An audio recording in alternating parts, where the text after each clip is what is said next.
Hai.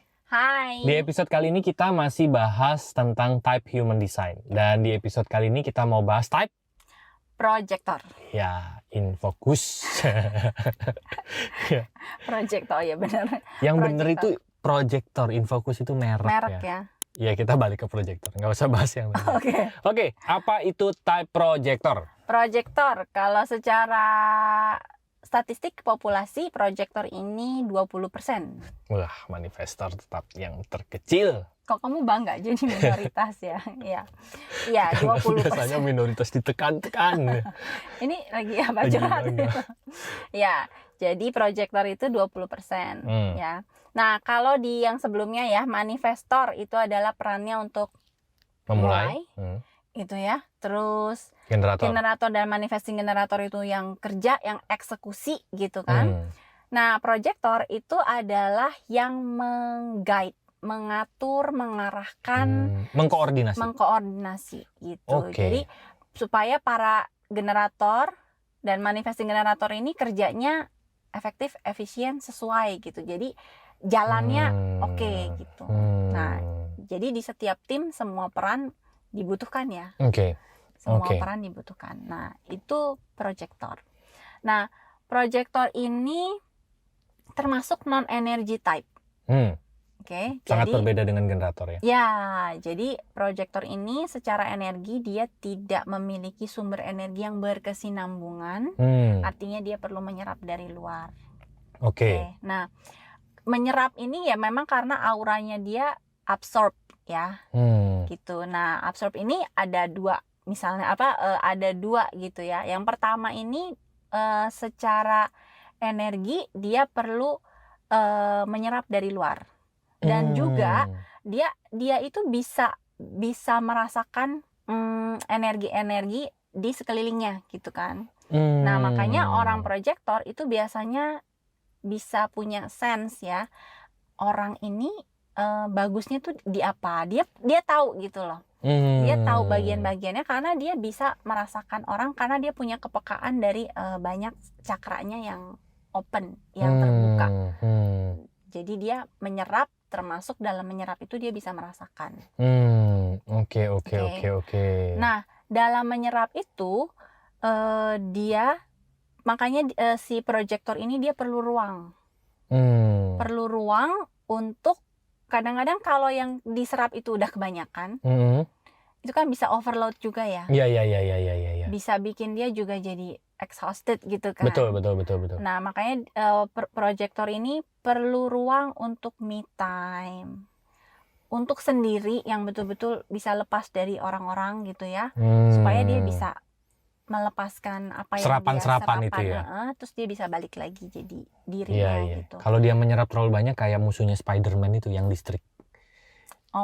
Colok terus apa namanya tuh, high voltage ya.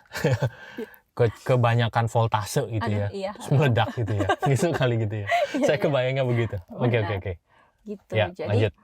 Jadi untuk projector penting dan sehat kalau mereka bisa punya ruangan sendiri atau punya me time gitu kan, untuk melepaskan yang dari luar tadi. Nah, secara energi juga mirip ya, karena dia menyerap dari luar. Kalau dia masih berada di tengah-tengah teman-temannya yang generator, manifesting generator, dia berasanya masih on gitu kan. Tapi sebetulnya dia mungkin udah capek karena yang dia pakai itu energinya dari luar. Nah, makanya dia juga perlu ruang untuk yang tadi ya, untuk sendiri, untuk ngelepasin gitu. Makanya untuk projector mungkin ada perlunya berapa waktu sekali tidur itu di ruangan sendiri gitu ya, untuk ngelepasin. Karena energi gitu kan sesuatu yang nggak kelihatan dan seringkali kita nggak aware ya, tapi itu masuk gitu kan. Gitu ya. Nah, yang kedua tentang absorbnya projector, karena dia menyerap, itu tuh memang cara dia memproses sesuatu itu sedikit demi sedikit. Baik itu informasi, terus cara dia mencerna ya makanan gitu ya, itu sedikit demi sedikit. Jadi mungkin kalau untuk projector makan sering dikit-dikit gitu ya, dikit-dikit tapi sering gitu ya, mungkin karena tubuhnya tuh mencernanya dikit. Nah, informasi juga sama. Untuk para proyektor itu biasanya mereka menyerap informasi itu sedikit demi sedikit, tapi terus-menerus gitu. Konsisten dalam jangka waktu yang panjang. Jadi di satu titik para proyektor ini biasanya juga akan dikenal sebagai expert dari sesuatu yang mereka pelajari. Nah, di awal mungkin mereka dikit, tapi karena konsisten dilakukan terus, di satu titik mereka itu akan menyerap jauh lebih dalam, jauh lebih banyak daripada type lainnya gitu. Oke. Menarik. Nah, kalau proyektor ini ada ini nggak sih, signature, not safe, terus ya. inner authority? Kan kalau yang type yang lain sama ya,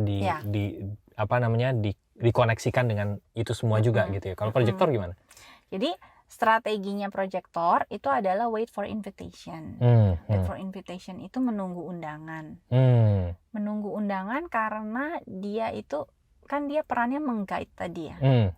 Meng-guide untuk dia memberikan arahan, memberikan panduan, memberikan nasihat gitu ya.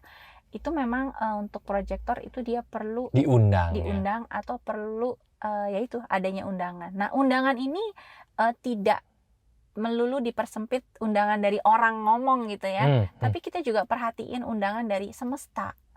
Undangan dari kejadian-kejadian ketika ada situasi yang mengundang proyektor ini untuk keluar, untuk tampil. Nah, itu juga dia perlu ambil gitu undangan itu. Nah, kenapa perlu undangan?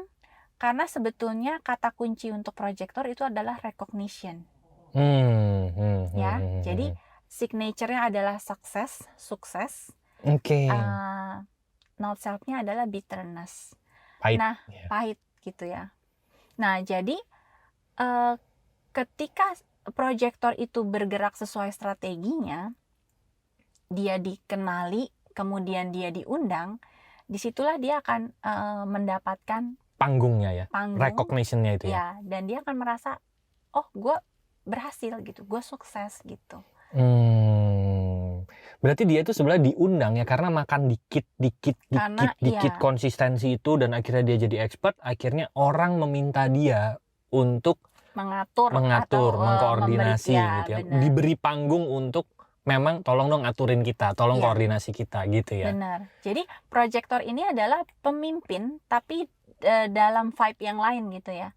Mereka memimpin bukan mereka ikut kerja dan lain-lain, tapi mereka memimpin karena mereka tahu yang tadi mereka bisa merasakan orang ini ngerjain ini, bagian ini dikerjain ini, dan mereka punya pengetahuan yang mendalam gitu. Sehingga nanti akan ada waktunya mereka itu dipanggil, mereka keluar, kasih, mereka masuk lagi gitu. Karena yang akan kerja itu ya yang generator dan manifesting generator. Jadi proyektor itu keluar sesekali gitu ya, secukupnya, tapi mereka memberikan impact gitu.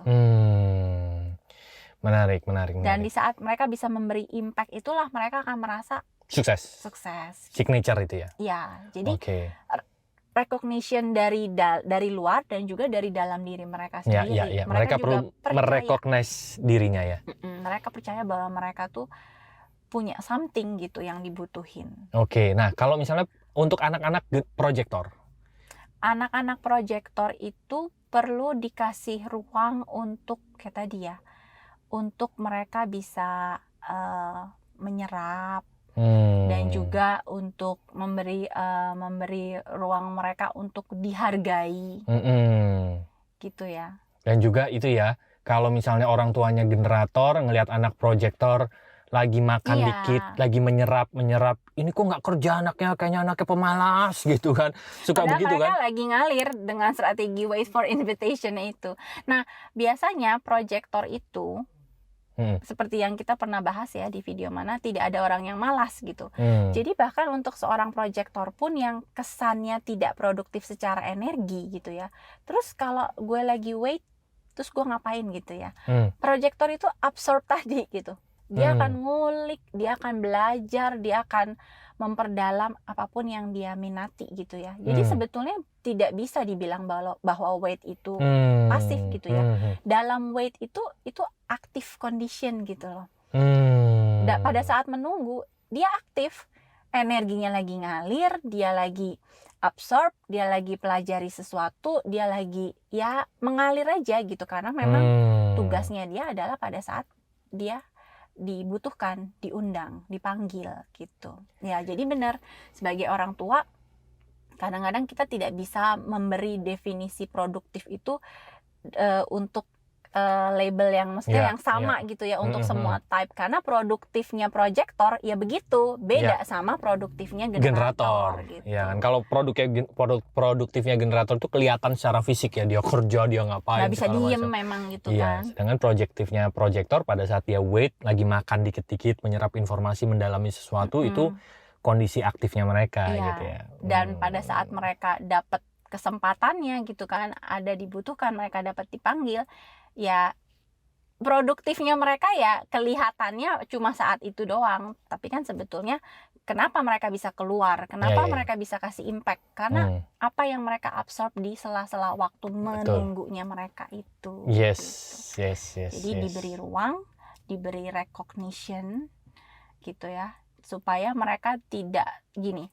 Kadang-kadang kenapa muncul not self bitter, pahit, bitterness, kepahitan, karena yang tadi yang kayak kamu bilang, kecenderungannya projector itu merasa dirinya itu harus produktif sama seperti generator. Harus terlihat tampil, terlihat keluar, terlihat kerja, sehingga akhirnya kalau di satu titik mereka tidak memiliki waktu untuk memperdalam apa yang mereka suka, sehingga akhirnya mereka juga nggak dipanggil gitu. Karena itu kan komunikasi energi ya. Kalau nggak expert ya nggak ada kebutuhan untuk diundang, dipanggil. Nah, pada saat dia merasa tidak dikenali, bitter, pahit gitu. Yes. Ini makin seru ya teman-teman. Dan gara-gara projector ini kita makin bisa melihat bahwa setiap type itu punya peran yang berbeda-beda gitu ya. Nah, apakah Anda tipe yang projector atau anak-anak Anda jangan-jangan yang projector? Jangan sampai anak-anak kita mengalami kepahitan kalau misalnya dia seorang projector. Kita kan pengennya dia merasakan sukses ya gitu. Nah, lalu bagaimana supaya kita bisa mengenal secara komplit human design kita? Karena type ini cuma baru salah satu gitu ya. Ada banyak lagi rangkaian-rangkaian puzzle-nya dalam human design ini. Teman-teman klik aja di link deskripsi di bawah video ini. Nanti ada link-link, terus ada kontak WA-nya juga. Silahkan kontak di sana, ngobrol-ngobrol di sana, tanya-tanya di sana, supaya nanti teman-teman bisa mendapatkan rancangan dirinya secara utuh melalui human design. Oke, kita ketemu lagi di episode mendatang. Thank you. Bye-bye. Bye-bye. See you.